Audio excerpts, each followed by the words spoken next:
Hello everyone. आज से हम स्टार्ट करने वाले हैं अपना क्लास 11th का फर्स्ट चैप्टर तो नहीं कह सकते लेकिन first important chapter, motion in a straight line. देखिए, अब 11th क्लास की और 12th क्लास की भी वीडियोस आएंगी, तो आप उन सबको रिकमेंड कर सकते हैं जो इस बार 11th या 12th में है। ठीक है, तो स्टार्ट करते हैं कि motion in a straight line क्या होता है, या फिर मोशन इन वन डायमेंशन बोलते हैं इसको। मोशन इन वन डायमेंशन भी बोलते हैं इसको। तो पहले तो मोशन देख लेते हैं कि मोशन क्या होता है। What is motion? तो हमारे पास कोई भी एक ऑब्जेक्ट है, ये कोई भी एक ऑब्जेक्ट है और ये यहाँ पे रखी हुई है। तो मैं मान रहा हूँ कि यहाँ पे टाइम t इक्वल्स टू 0 पे ऑब्जेक्ट रखी हुई है, और मैं इसको 5 सेकंड बाद देखता हूँ, t इक्वल्स टू 5 सेकंड। तो 5 सेकंड बाद में देखता हूँ कि ये ऑब्जेक्ट यहाँ से यहाँ पर आ गई है। तो इसने ये पोजीशन अपनी चेंज कर ली है। ऑब्जेक्ट यहाँ थी पहले और अब यहाँ पे आ गई है, तो इसने पोजीशन अपनी चेंज कर ली है। और एक केस ले सकता हूं मैं कि मेरे पास एक ऑब्जेक्ट पड़ी है ये ऐसे ही, और मैं उसको ऑब्जर्व कर रहा हूँ कि time t is equal to 0 पे यहाँ पे है, और मैं इसको 5 सेकंड बाद देख रहा हूँ t इक्वल टू 5 सेकंड पे, वो तब भी यहीं पे ही है। तो इसने कोई कोई अपनी पोजीशन चेंज नहीं करी, वो यहीं की यहीं है, फिक्स है पहले से ही। ठीक है, तो इस मोशन को बोलेंगे, इस तरह की जो स्टेट होगी उसे बोलेंगे मोशन। कि जब कोई भी ऑब्जेक्ट टाइम के साथ अपनी पोजीशन को चेंज करे तो वो कहलाता है मोशन। मोशन। और जब कोई भी ऑब्जेक्ट टाइम के साथ अपनी स्टेट को चेंज ना करे वो कहलाता है रेस्ट। ओके, तो ये दो सबसे बेसिक चीजें होती हैं इसमें स्टार्टिंग में चैप्टर में, मोशन और रेस्ट, स्टेट ऑफ मोशन और स्टेट ऑफ रेस्ट। तो जब भी कोई भी बॉडी अपनी जो स्टेट है वो चेंज करेगी या अपनी पोजीशन को चेंज करेगा विद रिस्पेक्ट टू टाइम, तो वो मोशन कहलाएगा। और अगर वो ऐसा नहीं कर रहा है, वो अपनी एक ही फिक्स पोजीशन पे है विद रिस्पेक्ट टू टाइम, अगर टाइम भी हम बढ़ा रहे हैं तब भी वो एक ही जगह पे है, तो उसको बोलेंगे रेस्ट में है, तो बॉडी रेस्ट में। ठीक है, अब motion in a straight line देखते हैं। Motion in a straight line का मतलब क्या है? Motion in a straight line को हम वन डायमेंशनल मोशन भी बोलते हैं। One dimensional motion. One dimensional motion का मतलब क्या है? देखो, मोशन हम तीन तरीके से कर सकते हैं, 1D मोशन, 2D मोशन और 3D मोशन। ठीक है, ये तीनों तरह की मोशंस होते हैं हमारे, one dimensional motion, two dimensional motion और थ्री डायमेंशनल मोशन। इसमें जो वन डायमेंशनल मोशन है ये है motion in a straight line. Motion in a straight line का मतलब क्या हुआ? जैसे ये कोई स्ट्रेट लाइन, अच्छा आप ये एनिमेशन देखिए, आपको एनिमेशन से ज्यादा अच्छे से समझ में आएगा। जैसे ये कोई ऑब्जेक्ट है, ये जो आपको ये बच्चा सा दिख रहा है इसमें, ये एक आप ऑब्जेक्ट मान लीजिए या फिर कुछ भी मान लीजिए। जस्ट अ सेकेंड, हाँ, देखिए ये एक ही डायरेक्शन में या तो सॉरी सॉरी सॉरी सॉरी या तो इस डायरेक्शन में या फिर लेफ्ट डायरेक्शन में या फिर राइट डायरेक्शन में, इन दोनों डायरेक्शन में से किसी एक में ये मूव कर रहा है। ठीक है ना, किसी एक में ही मूव कर रहा है हमेशा। तो आप देख रहे हैं इसमें कि या तो ये आगे जा रहा है या ये पीछे जा रहा है, तो किसी एक ही डायरेक्शन में इसका मोशन हो पा रहा है। तो इस तरह के मोशन को बोलते हैं हम 1D motion, one dimensional motion. कि वो सिर्फ अपनी जो स्टेट होगी, अपनी जो पोजीशन होगी, वो सिर्फ एक ही डायरेक्शन में चेंज करेगा, तो उसको बोलेंगे वन डी मोशन। या फिर जैसे देख रहे हो आप, ये स्ट्रेट लाइन में चल रहा है, तो इसको बोलेंगे motion in a straight line. ये ऐसे राइट की तरफ भी चल सकता है एक स्ट्रेट लाइन में, और लेफ्ट की तरफ भी चल सकता है स्ट्रेट लाइन में। तो ये कौन सा मोशन हुआ? ये 1D मोशन हुआ। ठीक है, ये 1D मोशन हुआ। अगर मैं बोलूँ कि 2D मोशन क्या है, तो 2D मोशन में आप देखो कि अब स्ट्रेट लाइन में न चल के एक थोड़ा सा मान लो कि इरेगुलर सा पाथ है, सर्कुलर भी नहीं है, इरेगुलर सा पाथ है, कि जिसमें क्या हो रहा है हमारा, जिसमें ये आगे भी चल रहा है और थोड़ा सा साइड में भी चल रहा है, तो इसको बोलते हैं 2D मोशन। देखो 2D मोशन को डिफाइन कैसे करते हैं हम, जैसे हमारे पास हमने हमने स्टार्टिंग से पढ़ा है एक चीज, एक्स वाई प्लेन पढ़ा है हमने। ये एक्स वाई प्लेन, ये एक्स एक्सिस है और ये वाई एक्सिस है। तो मान लो किसी बॉडी को इस पॉइंट पे जाना है, यहाँ पे इसके कोऑर्डिनेट क्या होते हैं? X y. ठीक है, एक्स वाई। तो ये बॉडी यहाँ से स्टार्ट होगी तो क्या करेगी? वो पहले एक्स डायरेक्शन में इतना चलेगी, फिर ये वाई डायरेक्शन में इतना चलेगी, और तब ये इस पॉइंट पे आ जाएगी। तो देखो ये दो डायरेक्शन में चला, मतलब 2D मोशन किया इसने। ये एक बार एक्स में चला, फिर एक बार वाई में चला। तो इस तरह के मोशंस को बोलते हैं टू डायमेंशनल मोशन। इसमें देखें, अगर मान ली कि ये हमारा स्ट्रेट चल रहा है पहले, फिर ये थोड़ा टर्न हुआ, फिर ये और थोड़ा टर्न हुआ, फिर ये ऐसे टर्न हुआ, फिर ये ऐसे टर्न हुआ, तो इसने 2 डायमेंशन में मोशन की है, 2 डायमेंशन। और अगर मैं 3 डायमेंशन की बात करूं, तो जैसे ये प्लेन था भी, अगर मैं इसको ऊपर उठा दूं यहाँ पे हवा में, तो ये थ्री डायमेंशन मोशन हो जाएगा कि ये ऐसे चला, फिर ये ऐसे चला, और ये फिर ऊपर की तरफ यहाँ पे चला। ये 3D आपको इमेजिन करना पड़ेगा कि कैसे होगा वो। 3 डायमेंशन पॉइंट जैसे होता है, जैसे रियल लाइफ में हम देखते हैं 3 डायमेंशन, तो वही है ये वाला पॉइंट कि ये हवा में मान लो कि हमें इस पॉइंट तक पहुंचने के लिए एक बार इस डायरेक्शन में थोड़ा चलना पड़ेगा, फिर एक बार वाई डायरेक्शन में थोड़ा चलना पड़ेगा, फिर एक बार बीच में ऊपर उठना पड़ेगा हमें हवा में। उसको बोलते हैं जेड डायरेक्शन। तो उसका एक्स वाई जेड का प्लेन कुछ ऐसा होता है, जो कोऑर्डिनेट्स होते हैं इस तरह के होते हैं, एक्स वाई और ये जेड एक्सिस। ठीक है, तो आपको 3 डायमेंशनली सोचना पड़ेगा ये। तो यहाँ पे जैसे कोई पॉइंट है एक्स वाई जेड, तो हम उसकी बात कर रहे हैं 3 डायमेंशन, फिर उसको तीनों डायरेक्शन में मोशन करनी पड़ेगी। ठीक है, तो ये क्लियर हो गया है किस तरह के मोशन होते हैं। तो हमें बेसिकली फर्स्ट चैप्टर में पढ़ना है कि 1 डायमेंशनल मोशन क्या होता है, और उसी के रिस्पेक्ट में हमें आगे सारी चीजें देखनी है। ठीक है, तो सबसे पहले हम देखते हैं कि वेक्टर और स्केलर क्वांटिटीज क्या होती हैं। What is vector quantity and what is scalar quantity. तो ये दो तरह की क्वांटिटीज मेन होती हैं, what is scalar quantity and what is vector quantity. देखिए, स्केलर क्वांटिटीज वो होती हैं जिनके पास सिर्फ मैग्नीट्यूड होता है, ओनली मैग्नीट्यूड, सिर्फ मैग्नीट्यूड होगा, कोई डायरेक्शन नहीं होगी। मतलब किस डायरेक्शन में मूवमेंट कर रही है वो चीज, वो नहीं पता होगा, मैं सिर्फ उसकी मैग्नीट्यूड पता होगा उसका। और वेक्टर क्वांटिटीज होती हैं जिसमें हमें मैग्नीट्यूड भी पता होता है, प्लस हमें डायरेक्शन भी पता होती है। हमें उसमें मैग्नीट्यूड का ज्ञान भी है और डायरेक्शन का भी ज्ञान है, तो उसको बोलेंगे वेक्टर क्वांटिटी। ठीक है, देखिए जैसे मैं स्केलर क्वांटिटीज के आपको एग्जांपल्स दूं, जैसे स्केलर क्वांटिटी क्या है, जिसमें जिसमें हमें सिर्फ सिर्फ वैल्यू मिल रही है कोई, तो वो कौन सी क्वांटिटीज होती हैं। जैसे इसमें मान लो टेम्परेचर, टेम्परेचर हो गया, स्पीड, और अपना इलेक्ट्रिक करंट, इलेक्ट्रिक करंट, ये क्या, ये सब क्या है, ये सब स्केलर क्वांटिटीज हैं। ये सब स्केलर क्वांटिटीज, जिस देखो स्केलर क्वांटिटीज को सिंपली हम डिफाइन करेंगे कि जिसके पास सिर्फ क्या होगा, इसके पास सिर्फ मैग्नीट्यूड होगा, डायरेक्शन का पता नहीं होगा कुछ। अब देखिए वेक्टर क्वांटिटीज का मतलब क्या है। अब वेक्टर क्वांटिटीज के एग्जांपल आप लो, तो जैसे वेलोसिटी है पहला, तो एग्जांपल बहुत सबसे कॉमन। वेलोसिटी का मतलब होता है, जैसे जैसे स्पीड और वेलोसिटी हम आगे भी पढ़ेंगे, जैसे मैं भी स्टार्टिंग में वैसे ही बता देता हूँ थोड़ा। स्पीड क्या होता है, स्पीड जैसे मैं बोल रहा हूँ 5 किलोमीटर पर आवर, मैंने ये नंबर डिफाइन कर दिया, सिर्फ मुझे ये नहीं पता है कि 5 किलोमीटर पर आवर किस डायरेक्शन में है।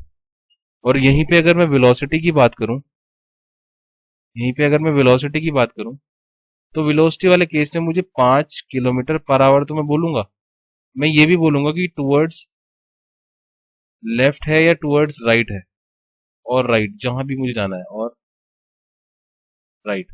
ठीक है, तो मैं इसमें क्या कर दूंगा, इसमें मैं डायरेक्शन को स्पेसिफाई कर दूंगा। इसमें मैंने डायरेक्शन को स्पेसिफाई कर दी, ये कोई भी डायरेक्शन हो सकती है। अभी मैंने एग्जांपल के लिए लिया है कि टुवर्ड्स लेफ्ट या टुवर्ड्स राइट चल रहा है वो। ठीक है, ये कोई भी डायरेक्शन हो सकती है। इतनी बात समझ में आई। अब देखिए हमारे पास, हमें सबसे पहले स्पीड को डिफाइन करना है कि स्पीड क्या है। ठीक है, स्पीड को डिफाइन करते हैं कि व्हाट इज स्पीड। फिर हम देखेंगे कि डिस्टेंस क्या है, डिस्प्लेसमेंट क्या है। तो सबसे पहले हम स्पीड को डिफाइन कर लेते हैं कि स्पीड क्या है।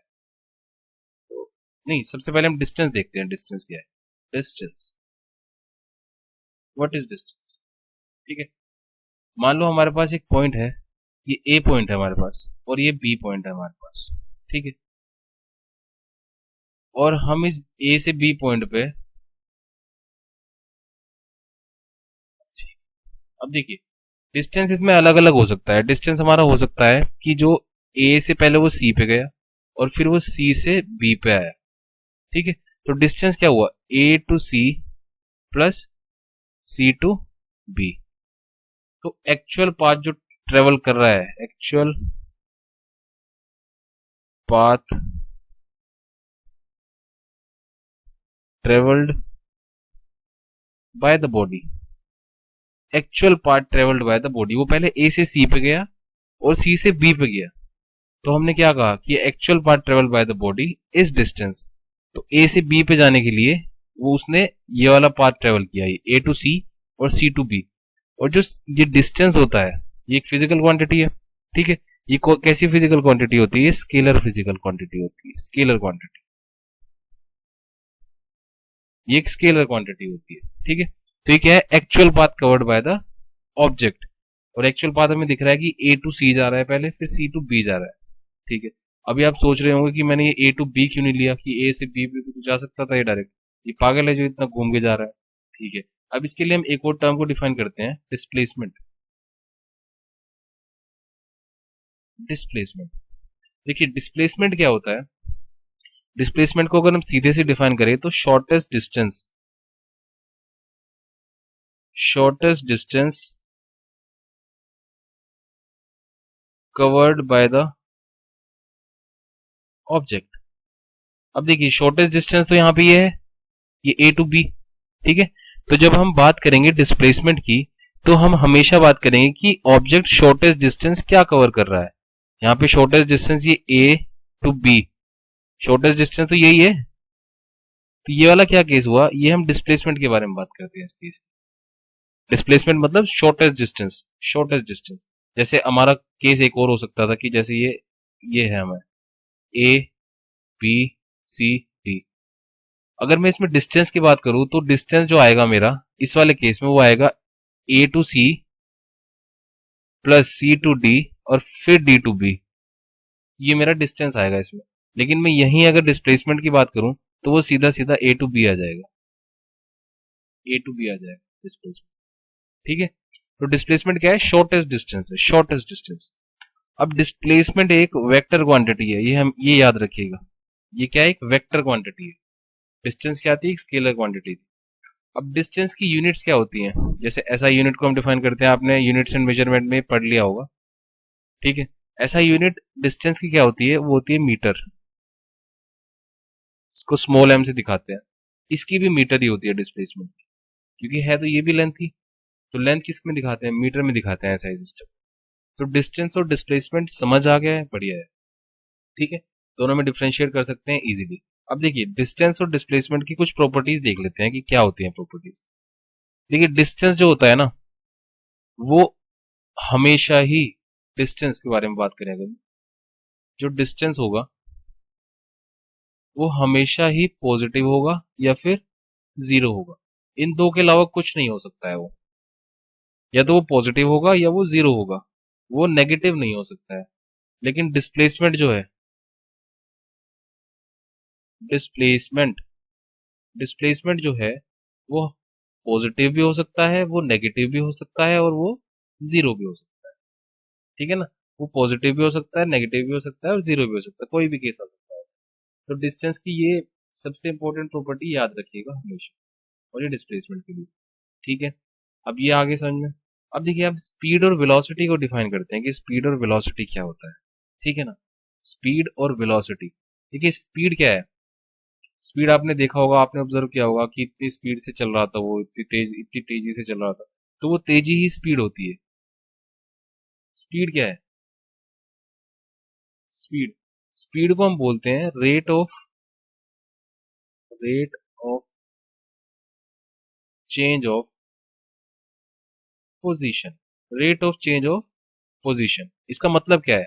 जहां पे भी तुम्हें रेट ऑफ चेंज ऑफ दिखेगा ना कभी भी, तो हम बात कर रहे हैं कि विद रिस्पेक्ट टू टाइम कोई दूसरी फिजिकल क्वांटिटी चेंज हो रही है, और यहाँ पे वो फिजिकल क्वांटिटी क्या हो सकती है? डिस्टेंस हो सकती है,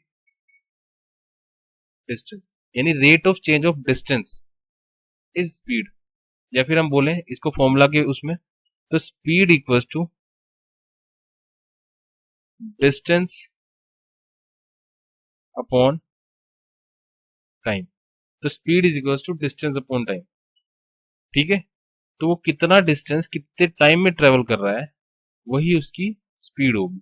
मान लो वो 5 मीटर 1 सेकेंड में चल रहा है, तो 5 मीटर पर सेकेंड उसकी स्पीड हो गई है, ठीक है। तो वो कितना कितना डिस्टेंस वो किसी पर्टिकुलर टाइम में कवर कर रहा है, उसको हम बोलते हैं speed, speed of any object, ठीक है ना। तो स्पीड को बोलेंगे rate of change of distance, rate of change of distance. अब इसकी एसआई यूनिट की मैं अगर बात करूं, देखो एसआई यूनिट जो डिस्टेंस की होगी उसको डिवाइड कर देंगे जो टाइम की होगी। डिस्टेंस की ऐसा यूनिट मीटर है और टाइम की सेकंड है, तो इसको हम मीटर पर सेकंड या फिर मीटर सेकंड इनवर्स लिख सकते हैं। तो ये क्या हो गया, ये इसकी ऐसा यूनिट हो गई है, ठीक है। और स्पीड हमने बताया हुआ है कि देखो, अब यहाँ पे डिस्टेंस है और टाइम है। टाइम तो हमें पता है कि ये पहले से स्केलर होता है और डिस्टेंस भी स्केलर होता है, तो स्पीड भी क्या होगी finally, speed is a scalar quantity. Speed भी क्या है, एक स्केलर क्वांटिटी। इसके पास सिर्फ मैग्नीट्यूड है, कोई डायरेक्शन नहीं है इसके पास, ठीक है। स्पीड क्या है, स्केलर क्वांटिटी। अब देखिए, अगर मैं टाइप्स ऑफ स्पीड की बात करूं, टाइप्स ऑफ स्पीड की बात करूं, तो टाइप्स ऑफ स्पीड में क्या आ जाता है, टाइप्स ऑफ स्पीड में कैसे हम देखते हैं चीजों को वो देखते हैं। तो अलग अलग तरह की स्पीड्स होती हैं, जैसे टाइप्स लिख लो यहाँ पे, types of speed, types of speed. तो पहला तरह का जो स्पीड होती है वो होती है uniform speed. Uniform speed, uniform speed का मतलब क्या हुआ भाई, अब यूनिफॉर्म स्पीड का मतलब हुआ है, मैं पहले लिख दूं कि इफ द ऑब्जेक्ट, कोई भी object covers equal distance in equal interval of time, equal interval of time. इसका मतलब क्या हुआ, मैंने लिख तो दिया है, इसका मतलब भी तो होना चाहिए कुछ। तो इसका मतलब देखते हैं। जैसे मैं ये मान लेता हूँ, ठीक है, मैंने इस पूरे डिस्टेंस को थोड़े थोड़े पार्ट में डिवाइड कर दिया है और ये सब इक्वल डिस्टेंसेस है। और मान लो किसी ऑब्जेक्ट को यहाँ से यहाँ तक जाने में टाइम लग रहा है 2 सेकेंड, और यहाँ से यहाँ तक जाने में टाइम लग रहा है यहाँ भी 2 सेकेंड, और यहाँ से यहाँ जाने में टाइम लग रहा है यहाँ भी 2 सेकेंड, और यहाँ पे भी 2 सेकेंड ही लग रहे हैं, ठीक है। तो मैंने टाइम इंटरवल क्या रख लिया, सेम रख लिया सबके लिए। मैंने अभी बोला है ना, equal interval, equal interval of time. अब एक चीज और बोली है मैंने इसमें, if the object covers equal distance in equal interval of time. मतलब ये वाला डिस्टेंस मान लो 5 मीटर है, ये भी 5 मीटर है, ये भी 5 मीटर है, और ये भी 5 मीटर है, ठीक है। तो इसका मतलब क्या हुआ कि हर एक दो, हर जो 2-2 सेकंड के मैंने गैप लिए ना, हर 2 सेकंड में वो 5-5 मीटर डिस्टेंस ट्रेवल कर रहा है, 5-5 मीटर डिस्टेंस ट्रेवल कर रहा है। यानी इसकी स्पीड कितनी हो गई, 5/2 मीटर पर सेकेंड। तो इस वाले केस में भी इसकी स्पीड 5 मीटर, 5/2 मीटर पर सेकेंड है। इसमें भी इसकी स्पीड 5/2 मीटर पर सेकेंड है, और इसमें भी इतनी है और इसमें भी इतनी है। तो मतलब थ्रू आउट द मोशन इसकी वेलोसिटी, इसकी स्पीड क्या रही, इसकी स्पीड कांस्टेंट रही। तो थ्रू आउट द मोशन इसकी स्पीड क्या रही, कांस्टेंट रही। तो जब भी through out the motion speed constant रहती है, उस स्पीड को बोलते हैं हम यूनिफॉर्म स्पीड। उस स्पीड को क्या बोलते हैं हम, यूनिफॉर्म स्पीड, ठीक है, बहुत बढ़िया। अब देखिए वेरिएबल स्पीड क्या होती है, वेरिएबल स्पीड, वेरिएबल स्पीड, ठीक है। वेरिएबल स्पीड या फिर नॉन यूनिफॉर्म स्पीड भी बोल सकते हैं इसको। अब ये देखो, ये केस क्या हो सकता है, जैसे मैं बोल रहा हूँ, ये मेरे पास कोई भी डिस्टेंस, अब टाइम इंटरवल में सबके लिए सेम ले रहा हूँ, लेकिन इस बार क्या, इसके लिए ऑब्जेक्ट यहाँ से यहाँ तक जा रही है तब 2 सेकंड ले रही है, ऑब्जेक्ट यहाँ से यहाँ तक जा रही है तब भी 2 सेकंड ले रही है, और ऑब्जेक्ट यहाँ से यहाँ तक जा रही है तब भी ये 2 सेकंड ही ले रही है। लेकिन इस बार केस क्या हुआ कि इस बार इसने यहाँ पे तो 2 मीटर चलाई, यहाँ पे ये 6 मीटर चल पड़ा, और यहाँ पे ये 3 मीटर चला। तो हर एक time interval, equal time interval में इसने क्या किया, इसने अलग अलग डिस्टेंस ट्रेवल किया। तो इस वाले केस में देखो अगर हम, तो 2/2 इसकी 1 मीटर पर सेकंड स्पीड है यहाँ पे, डिस्टेंस अपॉन टाइम कर रहे हैं ना। यहाँ पे डिस्टेंस कितना है, 6, तो यहाँ पे स्पीड इसकी कितनी हो जाएगी, 6/2 यानी 3 मीटर पर सेकंड, और यहाँ पे 3/2 यानी मीटर पर सेकंड। तो ये हर एक डिस्टेंस यहाँ से लेके यहाँ तक और यहाँ से लेके यहाँ तक अलग अलग स्पीड से ट्रेवल कर रहा है, ठीक है। तो जब भी ऐसा केस होगा तो वो क्या होगा, वेरिएबल स्पीड होगी, अलग अलग स्पीड आ रही है उसकी। पिछले केस में कांस्टेंट स्पीड आ रही है हमारी, इस बार अलग अलग स्पीड आ रही है, ठीक है। इतनी बात समझ में आई है, बहुत बढ़िया। चलो आगे चलते हैं। अब देखिए तीसरा केस जो होता है वो होता है एवरेज स्पीड का। एवरेज स्पीड क्या है, average speed, average, average speed ये सबसे इंपॉर्टेंट केस माना जाता है इसका। तो देखो ये बेसिकली होता क्या है, it is total distance travel by object in total time. देखो total distance travelled in total time, in total time, total time. ठीक है, इसका मतलब क्या हुआ, जैसे हम इसमें वेरिएबल स्पीड वाला केस ले रहे हैं, जैसे हमने हमने क्या किया, हमने क्या किया, ये लेंथ ले ली पूरी, ठीक है, और टाइम इंटरवल हमने सेम ही रखा। अभी मान लो वेरिएबल स्पीड वाले केस में टाइम इंटरवल सेम ही था, मान लो यहाँ पे 2 सेकंड था, ये 2 सेकंड था, और ये भी 2 सेकंड था टाइम इंटरवल, और इसने ये 2 मीटर चला था, इसमें 6 मीटर चला था, इसमें 3 मीटर चला था। तो जब मैं एवरेज स्पीड की बात करूंगा ना, तो मैं इन सभी को ऐड कर दूंगा, जो डिस्टेंसेज हैं इन सबको मैं ऐड कर दूंगा, इन सबको मैं ऐड कर दूंगा, ठीक है। तो टोटल डिस्टेंस और नीचे जो टोटल टाइम है इन सबको भी मैं ऐड कर दूंगा, टोटल टाइम को भी मैं ऐड कर दूंगा। तो मेरे पास एवरेज स्पीड क्या आ जाएगी बाबा, एवरेज स्पीड मेरे पास आ जाएगी, एवरेज स्पीड मेरे पास आ जाएगी 2 + 6 + 3 अपॉन 2 + 2 + 2। तो ये कितना हो गया, 6 और 2 8 और 3 11, 11/6 मीटर पर सेकेंड। तो ये पूरे पूरे प्रोसेस के लिए, पूरे डिस्टेंस के लिए मेरी इतनी स्पीड ये है, इसको बोलते हैं एवरेज स्पीड। तो एवरेज स्पीड कैसे निकलती है, एवरेज स्पीड निकलती है, सारा डिस्टेंस मैंने ऐड कर दिया है और सारे टाइम से मैंने उसको डिवाइड कर दिया है, टोटल टाइम जितना भी लगा है, ठीक है। और एवरेज स्पीड का अगर मैं एक्सप्रेशन बनाऊं, एवरेज स्पीड का जो एक्सप्रेशन बनता है वो होता है delta x upon delta T. Delta x क्या है, टोटल चेंज जो हुआ है डिस्टेंस में, और टोटल टाइम जितना हमें लगा है डेल्टा टी, ठीक है ना। तो delta x upon delta T ये क्या हो गया हमारा, एवरेज स्पीड हो गया है ये, ठीक है, बहुत अच्छे। अब देखते हैं हमारा इंस्टेंटेनियस स्पीड। इंस्टेंटेनियस स्पीड देखो, इंस्टेंटेनियस वर्ड में ही तुम्हें इंस्टेंट पढ़ने में आ रहा है, इंस्टेंट। ये कौन सा केस हो गया, चौथा केस हो गया है, क्या है ये, instant, instantaneous speed. Instant, instantaneous speed क्या हो सकती है, देखो देखो तुम्हें इसमें वर्ड दिख रहा है इंस्टेंट। इंस्टेंट का मतलब क्या होता है, किसी एक पर्टिकुलर टाइम की बात कर रहे हैं हम, किसी एक पर्टिकुलर इंस्टेंट की बात कर रहे हैं। तो इंस्टेंटेनियस स्पीड वही होती है किसी एक पर्टिकुलर टाइम के लिए। तो स्पीड ऑफ एन ऑब्जेक्ट मैं लिख देता हूं यहाँ पे, speed of an object for particular time. तो speed of an object for a particular time, किसी एक पर्टिकुलर टाइम के लिए हम उसकी बात कर रहे हैं, और जो टाइम होगा ना, this time interval, this time interval will be very small, will be very small, approaching to zero। Very small approaching to zero मतलब टी की जो वैल्यू है ना, वो लगभग जीरो के करीब ही है, जीरो को अप्रोच कर रही है, जीरो के आसपास ही है वो वैल्यू, बहुत कम टाइम की बात कर रहे हैं हम इसमें। तो जब मैं इंस्टेंटेनियस स्पीड का एक्सप्रेशन बनाता हूँ ना, तो इंस्टेंटेनियस स्पीड क्या होगा, मैं उसको इस तरह से लिखूंगा कि जैसे एवरेज स्पीड लिखा था मैंने। तो जब उस एवरेज स्पीड की मैं बात कर रहा हूँ ना, जब मैं उस वो टाइम जो होगा उसमें, उस टाइम को बहुत ज्यादा छोटा कर दूं, बहुत ज्यादा छोटे टाइम के लिए मान लूं, तो इसको मैं ऐसे लिखता हूँ, limit t tends to zero, delta x upon delta t.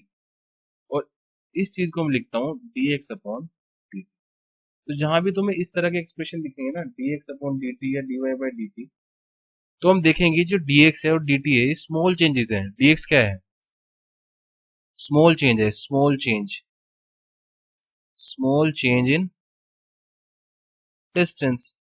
और डी टी क्या है, डी टी है स्मॉल चेंज इन टाइम। तो बहुत छोटे छोटे चेंजेस हैं, बहुत छोटे छोटे चेंजेस की बात कर रहे हैं। तो इंस्टेंटेनियस स्पीड में हम क्या बात करेंगे, बहुत ही छोटे छोटे चेंजेस की बात करेंगे, कितना चेंज उस छोटे से टाइम में हुआ है अपने डिस्टेंस में। तो इंस्टेंटेनियस स्पीड क्या बताएगा हमें, किसी एक पर्टिकुलर इंस्टेंट पे जो स्पीड होगी वो बताएगा। अब देखो, जो जैसे आप बाइक चलाते हैं, स्कूटी चलाते हैं, उसमें स्पीडोमीटर्स लगे रहते हैं। तो वो स्पीडोमीटर जो हमें स्पीड दिखाते हैं ना हमारी, वो इंस्टेंटेनियस स्पीड होती है। स्पीडोमीटर की जब बात करता हूँ, स्पीडोमीटर, स्पीडोमीटर क्या है, जो हमारे मीटर लगे रहते हैं बाइक या स्कूटीज में या कार में, तो वो हमें स्पीडोमीटर में वो इंस्टेंटेनियस स्पीड दिखाता है। आप देखोगे कि अभी तो स्पीड इतनी है, एक सेकंड में थोड़ी थोड़ी चेंज होती है, तो वो उस पर्टिकुलर सेकंड के लिए तुम्हें दिखा रहा है कि स्पीड कितनी है उसकी। ठीक है ना। तो ये कुछ टाइप्स हो गए हैं इसके। अब देखो, जैसे हमने स्पीड के टाइप्स पढ़े हैं कि यूनिफॉर्म स्पीड है, वेरिएबल स्पीड है, और अपना एवरेज स्पीड है, इंस्टेंटेनियस स्पीड है। इसी तरीके से हम आगे देखेंगे कि वेलोसिटी के क्या टाइप्स होते हैं। वेलोसिटी भी इसी तरीके से हमारे डिफरेंट टाइप्स की होगी। ठीक है, तो वेलोसिटी को भी देख लेते हैं, बहुत बढ़िया। वेलोसिटी को भी देख लेते हैं। अब देखो, वेलोसिटी के टाइप्स देख लेते हैं, टाइप्स ऑफ वेलोसिटी। देखो, वेलोसिटी को पहले मैं डिफाइन कर देता हूँ सर। वेलोसिटी होता क्या है? वेलोसिटी, पिछली बार जो स्पीड को हमने डिफाइन किया था, वो क्या था? Rate of change of distance. इसको बोल देंगे rate of change of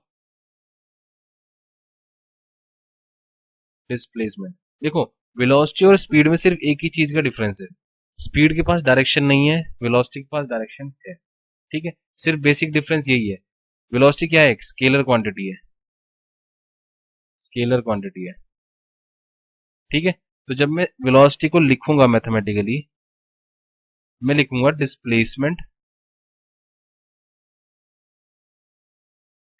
upon time.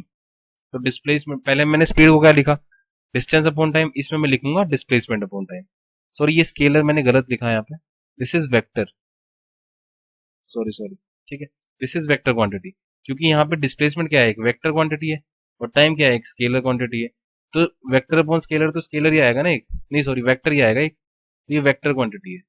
Velocity is a vector quantity. ठीक है यार, ये सॉरी थोड़ा गलत हो गया यहाँ पे, माफ कीजिएगा इसके लिए। लेकिन ये एक वेक्टर क्वांटिटी है, ये याद रखेंगे अच्छे से। ठीक है, अब देखो, इसकी जो एसआई यूनिट है उसकी बात करें अगर, एसआई यूनिट क्या होगी इसकी भाई? इसकी एसआई यूनिट भी मीटर पर सेकंड होगी, क्योंकि डिस्प्लेसमेंट क्या है? वो भी लेंथ है। टाइम क्या है? वो सेकंड में है, तो मीटर पर सेकंड या फिर मीटर सेकंड इनवर्स। ठीक है, बहुत अच्छे। तो यानी जो इसकी यूनिट होगी एसआई यूनिट, वो स्पीड और वेलोसिटी की सेम ही है। स्पीड और वेलोसिटी की एसआई यूनिट सेम ही है। बहुत बढ़िया। चलो, अब टाइप्स देख लेते हैं इसके। टाइप्स क्या है? Types of velocity,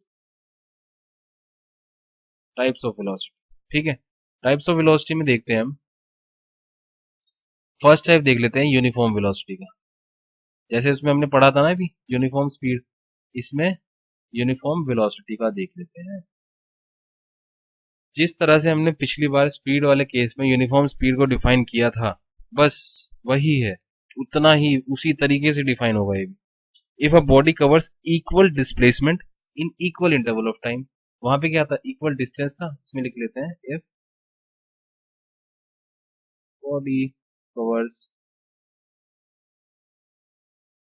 equal displacement, sorry ये थोड़ा, displacement in equal interval of time. जैसे पिछली बार देखा था, सेम वही है। जो भी तब हमने फिगर बनाई थी ना, एक इस तरह की एक लाइन बनाई थी, फिर उसमें डिस्टेंस देखे थे, तो हर एक टाइम पीरियड के लिए वो सेम डिस्टेंस ट्रेवल करा था। ऐसे ही यहाँ पे हर एक टाइम पीरियड के लिए वो सेम डिस्प्लेसमेंट, ये डिस्प्लेसमेंट लेंगे, ये भी तो लेंथ ही है, तो ये डिस्प्लेसमेंट सेम होगा हर एक टाइम पीरियड के लिए। हर एक टाइम पीरियड, मान लो ये 2 सेकंड ये है, 2 सेकंड ये है, और 2 सेकंड ये, तो यहाँ भी डिस्प्लेसमेंट 5 मीटर ही दिखा रहा है, यहाँ भी 5 मीटर, और यहाँ भी 5। तो उसकी वेलोसिटी इस वाले केस में क्या होगी? कांस्टेंट होगी। वो कितनी होगी? 5/2। तो थ्रू आउट द मोशन उसकी वेलोसिटी 5/2 ही रहेगी, 5/2 मीटर पर। तो ये फर्स्ट टाइप हो गया वेलोसिटी का, यूनिफॉर्म वेलोसिटी। ठीक है, अब देखते हैं सेकंड टाइप। जैसे उसमें देखा था हमने यूनिफॉर्म स्पीड के बाद वेरिएबल स्पीड, तो यहाँ पर भी वैसे ही है, वेरिएबल वेलोसिटी। वेरिएबल वेलोसिटी, तो वेरिएबल वेलोसिटी क्या होता है? देखो, वेरिएबल वेलोसिटी, बस ये वेरिएबल वेलोसिटी में थोड़ा सा चेंज है स्पीड के कंपैरिजन में। जैसे स्पीड हमने बोला था कि वो unequal distance equal interval of time में ट्रेवल कर रहा था। अब देखो, वेलोसिटी किन चीजों से बनी हुई है? इसमें मैग्नीट्यूड भी है, प्लस इसमें डायरेक्शन भी है। ठीक है, इसमें मैग्नीट्यूड भी है, प्लस इसमें डायरेक्शन भी है। तो मतलब अगर मैं इन दोनों में से कोई भी एक चीज चेंज करूंगा तो वेलोसिटी चेंज हो जाएगी, या मैं दोनों ही चेंज करूंगा तब भी वेलोसिटी चेंज हो जाएगी। ठीक है ना। तो अगर मैं मैग्नीट्यूड को चेंज करूंगा तब भी वेलोसिटी चेंज होगी, अगर मैं डायरेक्शन को चेंज करूंगा तब भी वेलोसिटी चेंज होगी। तो मैं इस वाले केस में किस तरह से डिफाइन कर सकता हूँ वेरिएबल वेलोसिटी को, वो देखते हैं। इसमें देखते हैं कि a body is said to be moving with variable velocity if either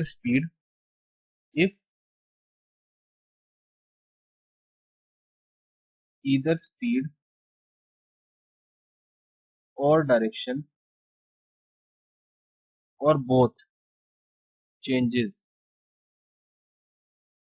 तो वेरिएबल वेलोसिटी कब आएगी मेरे पास? या तो मेरा मैग्नीट्यूड चेंज होता रहे, या फिर डायरेक्शन चेंज होती रहे, या फिर दोनों ही चेंज होते रहे। वेरिएबल वेलोसिटी का मतलब क्या है? अलग अलग वेलोसिटीज आएंगी हमेशा, अलग अलग वेलोसिटीज आएंगी। जैसे अगर मैं मैग्नीट्यूड वाले की केस की बात करूं, जैसे ये हम केस लेते हैं हमेशा, जैसे ये भी 2 सेकंड में चल रहा है, यहाँ से यहाँ तक भी 2 सेकंड में, और यहाँ से यहाँ तक भी, इसके लिए भी टाइम 2 सेकंड, इसके लिए भी टाइम 2 सेकंड, इसके लिए भी टाइम 2 सेकंड। तो पहले 2 सेकंड में वो 1 मीटर चला, फिर वो 5 मीटर चल पड़ा भाई, और वो 5 मीटर के बाद 3 मीटर चल पड़ा लास्ट वाले। तो इसमें सब में अलग अलग डिस्प्लेसमेंट वो ट्रेवल कर रहा है इक्वल इंटरवल ऑफ टाइम। ठीक है, इक्वल इंटरवल ऑफ टाइम में अलग अलग डिस्प्लेसमेंट वो ट्रेवल कर रहा है। तो इसके लिए क्या होगी? वेरिएबल स्पीड होगी। इस वाले पार्ट के लिए उसकी स्पीड कुछ और, वेलोसिटी कुछ और होगी, इसके लिए कुछ और होगी, इसके लिए कुछ और होगी। ठीक है ना? तो एक केस कौन सा हो गया? वेरिएबल स्पीड का। अब एक केस मान लो कि जैसे एक बॉडी है मेरे पास और वो सर्कुलर मोशन में घूम रही है। ठीक है, वो सर्कुलर मोशन में विद स्पीड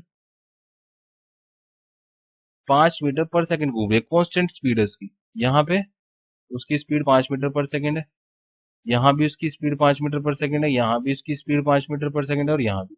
लेकिन इस वाले केस में जो देखो, डायरेक्शन हमारी चेंज हो गई है, स्पीड की डायरेक्शन हमारी चेंज हो गई है।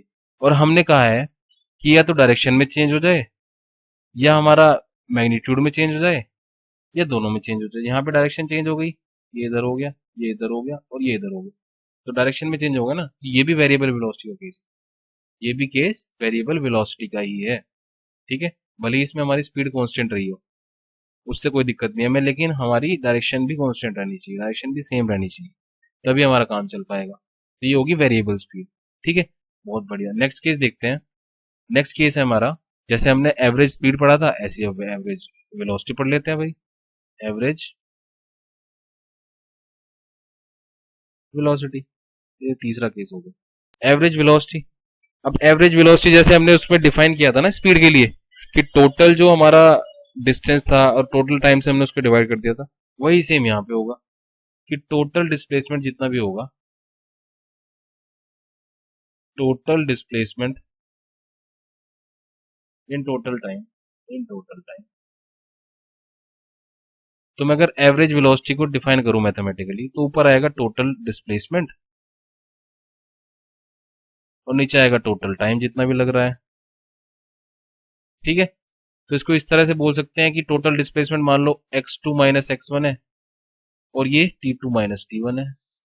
इसको लिख सकते हैं delta x upon delta T. Same वही है जो पिछली बार किया है, सेम वही, कि हमने अलग अलग डिस्टेंसेस जब ट्रेवल किए थे, तो एंड में हमने सबको जोड़ लिया है, सारा डिस्प्लेसमेंट हमने जोड़ लिया है। तो वो कितना हो जाएगा? डेल्टा एक्स वैल्यू हो जाएगी, वो टोटल टाइम हमारा डेल्टा टी हो जाएगा। ठीक है, तो एवरेज वेलोसिटी को हमने उसी तरह से डिफाइन किया है, सेम जैसे हमने एवरेज स्पीड को किया था। अब लास्ट केस बचा है, जैसे उसमें था हमारा इंस्टेंटेनियस वेलोसिटी। इंस्टेंटेनियस वेलोसिटी वही, किसी पर्टिकुलर इंस्टेंट पे, at any particular instant T. और ये टी जो होगा ये बहुत छोटा होगा, टी बहुत छोटा का मतलब जीरो को अप्रोच करेगा, इतना छोटा होगा।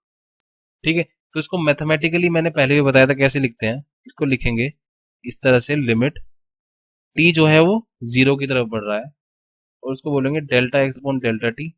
और इस पूरे एक्सप्रेशन को हम लिख सकते हैं D X upon D T, D X upon D T. D x क्या है? स्मॉल चेंज है, स्मॉल चेंज इन डिस्प्लेसमेंट। और डी टी क्या है? Small change in time. ठीक है, तो वो डिस्प्लेसमेंट में स्मॉल चेंज है, और ये टाइम में स्मॉल चेंज है। तो जहां पर भी तुम्हें कहीं भी D X upon D T दिखेगा, वो या तो एवरेज स्पीड हो नहीं, वो इंस्टेंटेनियस स्पीड हो सकता है, या फिर इंस्टेंटेनियस वेलोसिटी हो सकती है। क्योंकि इन्हीं केसेस में हम small distance with respect to small time की बात करते हैं, कि छोटे से टाइम के लिए वो क्या इफेक्ट पड़ रहा है मोशन डिस्टेंस पे, तो वो वही बताता है। तो किसी पर्टिकुलर इंस्टेंट पे वो वेलोसिटी या फिर स्पीड बताएगा, तो उसे बोलते हैं इंस्टेंटेनियस वेलोसिटी या फिर इंस्टेंटेनियस स्पीड। ठीक है, तो बहुत बढ़िया है। इस लेक्चर को आज यहीं पे रखते हैं, और बाकी आप लेक्चर्स देखते रहिए, आपके लिए लेक्चर्स आते रहेंगे, और आप पढ़िए। और अगर आपको अच्छा लगे तो जो और भी आपके साथ के लोग हैं उन्हें रिकमेंड कीजिए, जो 11th में है, जो 12th में है, जो बीएससी में है, क्योंकि अभी वीडियोस काफ़ी आएंगी।